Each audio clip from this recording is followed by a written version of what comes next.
بسم اللہ الرحمن الرحیم۔ السلام علیکم ورحمۃ اللہ وبرکاتہ۔ میں ابھی دیوبندیوں کے ایک مولوی اماد الاسلام کا ایک ویڈیو کلپ دیکھ رہا تھا اس کے یوٹیوب چینل پہ۔ تو اس کا تعارف تو آپ لوگوں کو ہوگا، یہ تقریباً کافی عرصے سے تبلیغی ہے، دیوبندی ہے۔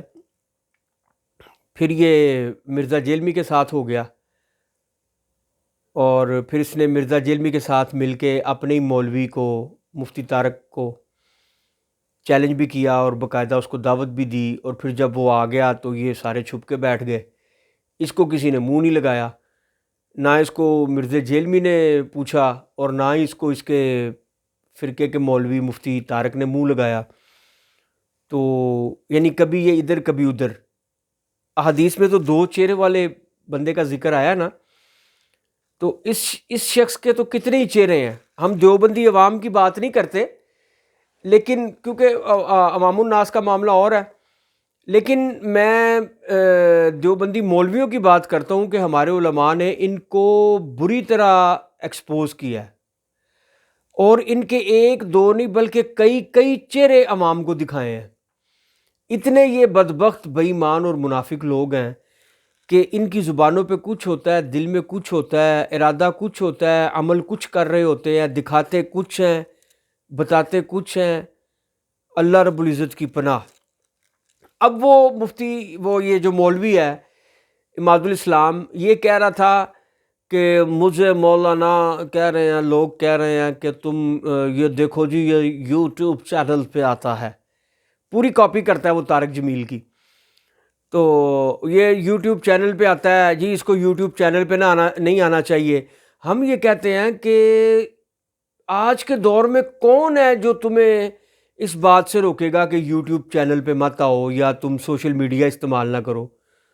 آج تو کسی بھی مکتبہ فکر کا کوئی بھی عالم لے لیں، اکثریت جو ہے وہ سوشل میڈیا پہ ہے، ان کی ویڈیوز دین کے حوالے سے، اور درس احادیث دیے جاتے ہیں، درس قرآن دیا جاتا ہے، محافل میں، مجالس میں وہ تقاریر کرتے ہیں۔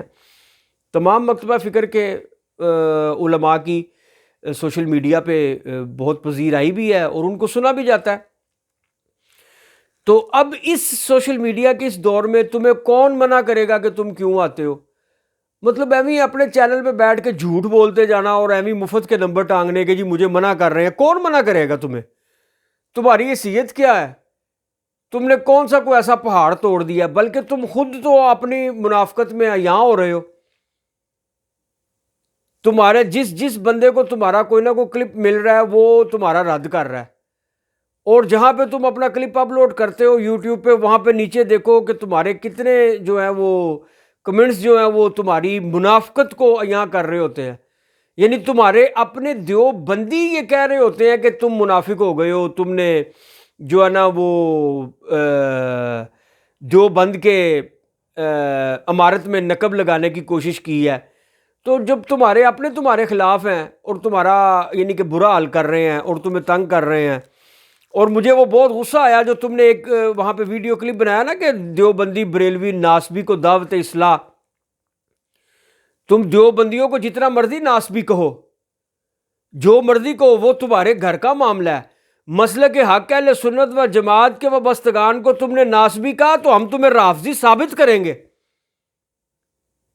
تمہارے پرانے عقائد سے بھی، اور تم نے جو ابھی نئے عقائد اپنائے ہیں مرزا جیلمی کے پیچھے چل کے، ہم ان سے بھی تمہیں رافضی ثابت کریں گے۔ اور تم ہو بھی منافق بے ایمان۔ کبھی تم نے آج تک جس برتن میں کھایا ہے اس میں چھید کیا تم نے، دنیا تمہارے منہ پہ تھو تھو کر رہی ہے اور تم لوگوں کو ناسبی ثابت کرنے کے لیے کلپ بناتے پھرتے ہو۔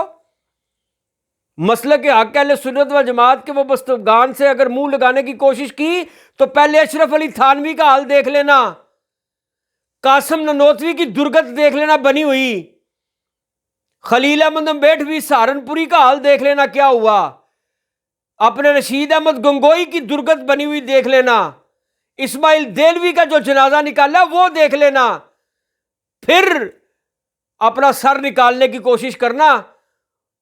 ورنہ جب تک ہماری جوتیاں سلامت ہیں یہ نہ کہہ دینا کہ جی ہمارے سر سلامت ہیں. تم آج چلے ہو ثابت اصلاح کرنے کے لیے اپنے دیوبندیوں کو، ناسبی کو، رافضی کو، خارجی کو، جو مرضی کو. ہم تمہاری خارجیت ثابت کرنے کے لیے تیار ہیں، ہم تمہاری ناسبیت ثابت کرنے کے لیے تیار ہیں، ہم تمہارے عقائد سے تمہاری خارجیت ثابت کرنے کے لیے تیار ہیں. تم کس طرح کلپ بناتے پھرتے ہو، اور تمہارے وہ کلپ کے نیچے اگر کوئی کمنٹس کر دے تو تم اس کے بارے میں غصہ کرتے ہو. یہ تمہاری اوقات علمی ہے. اور کہتا پھرتا ہے جی ایک فرقہ دوسرے کو گمراہ کہتا ہے، دوسرا پہلے والے کو گمراہ کہتا ہے، اور کہتے ہیں پھر یہ کہتے ہیں جی علماء سے پوچھو، کوئی مسئلہ ہے تو علماء سے پوچھو. تو کس سے پوچھے؟ ایک فرقہ اگر دوسرے فرقے کو گمراہ کہتا ہے تو دلائل کے زور پہ کہتا ہے، اور اگر دوسرا پہلے والے کو بھی کہتا ہے تو اس کے پاس دلائل تو ہوں گے نا.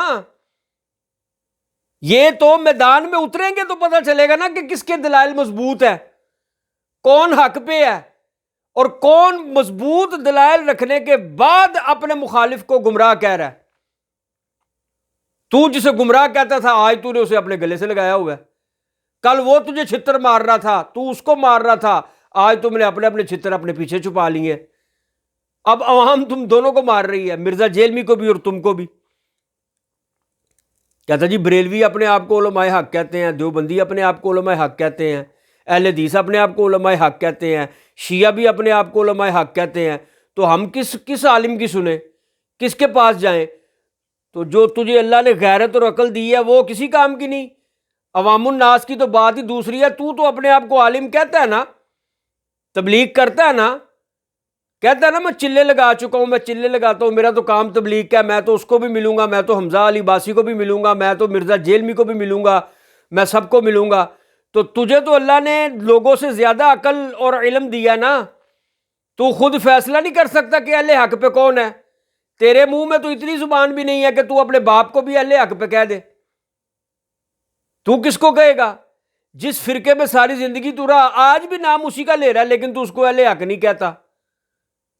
اگر تو کہتا ہے کہ جی ہم نے کوئی مسئلہ دیکھنا ہے تو ہم کس کو مانیں، کس کی بات لیں، سارے اپنے آپ کو اہل حق پہ کہہ رہے ہیں، سب کہہ رہے ہیں کہ ہم حق پہ ہیں، تو ذرا باہر نکلنا تمام فرقوں سے.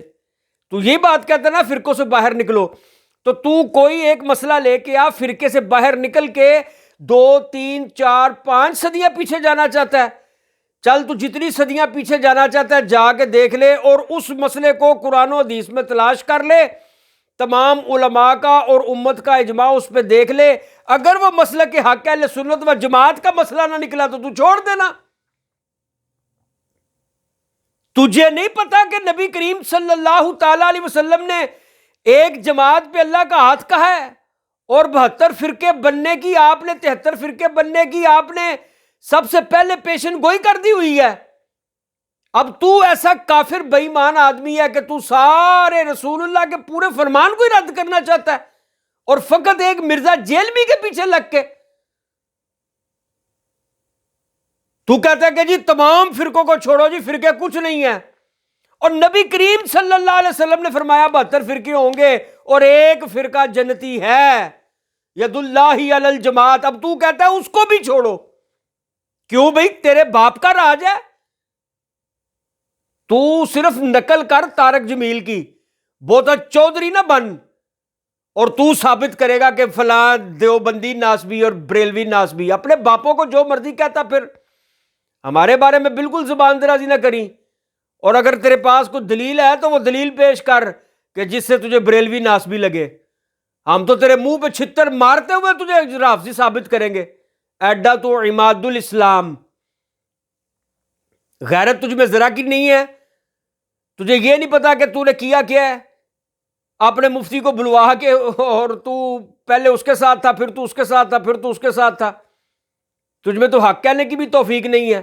دیکھ ہم مخالف ہیں نا، ہم دیوبندیوں کے مخالف ہیں، ہم اہل حدیث کے بھی مخالف ہیں، وہ بھی ہمارے مخالف ہیں، دیوبندی بھی ہمارے مخالف ہیں. لیکن ہم نے کیا کیا؟ ہم نے حق بیان کیا ہے کہ مرزا جیل میں اتنا چلتر بنتا تھا تو اس کو چاہیے تھا کہ بل میں گھس کے نہ بیٹھتا، اگر دعوت دی تھی تو میدان میں اترتا. تجھ میں اتنی غیرت نہیں ہے کہ تو حق بات بیان کر سکے. تو نے کلپ ریکارڈ کروایا اور کلپ ریکارڈ کروا کے مفتی صاحب یہ فتح نہیں ہوئی، یہ نہیں ہوا، نہیں وہ نہیں، تو کیوں نہیں ہوئی بھائی؟ کیوں فتح نہیں ہوئی؟ تو گھاس کھاتا ہے؟ تو روٹی کو چوچی کہتا ہے؟ وہ ٹک ٹاکر مفتی، اس نے آ کے تمہاری غیرت کا جنازہ نکال دیا. ٹک ٹاکر مفتی نے تیرے باپ کو آ کے ننگا کر دیا، اور تو کہتا ہے کہ ہوا ہی کچھ نہیں. ڈیمیج ہیز بین ڈن اسے کہتے ہیں کہ بڑی جو بڑھ کے مارتا تھا غرور اور تکبر اور رعونت میں، اللہ رب العزت نے اس کو ایک ٹک ٹاک کے مفتی سے ذلیل کروا دیا. لہٰذا اپنی زبان کو لگام دے. تیری ویڈیوز ہماری نظر سے گزر رہی ہیں، ہم انشاءاللہ تیری منجی ٹھوکیں گے پوری طرح سے. وآخر دعوانا الحمد للہ رب العالمین.